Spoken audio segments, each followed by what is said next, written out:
आजारी पडलो. तर लक्षात घ्या, हा जो प्रश्न आहे हा प्रश्न एका शिक्षक वर्गाचा नाही. अत्यंत महत्वाची गोष्ट आहे की हा प्रश्न सामाजिक आहे. समाजाने रस्त्यावरती उतरलं पाहिजे. जे काही धोरणं चालू आहेत शासनाची, ज्या शासनाच्या धोरणाच्या विरोधामध्ये ही धोरणं अगदी प्री प्लॅन आहे.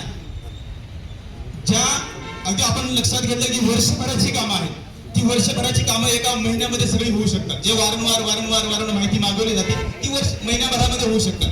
परंतु यांचे अजेंडा असा आहे की तुम्ही वर्षभर त्याच्यामध्ये गुंतून ठेवायचं, म्हणून ते सारखं वारंवार टप्प्याटप्प्याने तुम्हाला लगेच रात्री 12 वाजता 11 वाजता 10 वाजता माहिती मागवली जाते.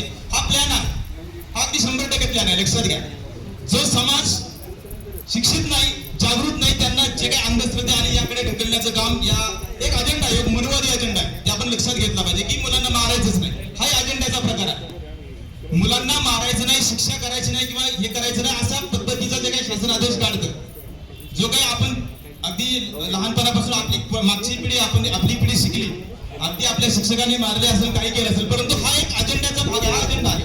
म्हणून आपण ते लक्षात घेतलं पाहिजे. आज आमचा शिक्षक बांधव या देशामध्ये, या समाजामध्ये एकच असा व्यक्ती आहे, बाकीच्या सर्व धार्मिक लोकांमध्ये धरून ठेवलेला आहे. एकच असे शिक्षक जात आहे की ती फक्त मानवता हाच धर्म मानणारी आहे. आणि हा समाज टिकवणारी आज कोणती जे वर्ग असेल शिक्षक, तो बुद्धिवादी वर्ग फक्त शिक्षक आहे. आणि म्हणून या शिक्षकांना कायम अगदी मेंटली टॉर्चर करायचं, या शिक्षकांना मेंटली टॉर्चर करायचं, या बीएलओच्या माध्यमातून, या वेगवेगळ्या माध्यमातून त्यांना गुंतवून ठेवायचं. अगदी बिहारचं तुम्ही पाहिलं असेल तर ते 56 बीएलओ मेलेले आहेत. 56 बीएलओ आज आपल्या महाराष्ट्रामध्ये दोन बीएलओ मेलेले. कालच ही घटना झाली आणि 7-8 दिवसापूर्वी एक घटना झालेली आहे. ते बीएलओचं साहित्य घेतल्याबरोबर एक महिला नावं दिली 10-15 दिवसापूर्वी आणि कालची एक घटना आहे. म्हणजे बिहारमध्ये 56 बीएलओ मेले आणि इथे आज मी तुम्हाला सांगतो की महिन्याभराची मुदत दिली, 30 तारखेची मुदत.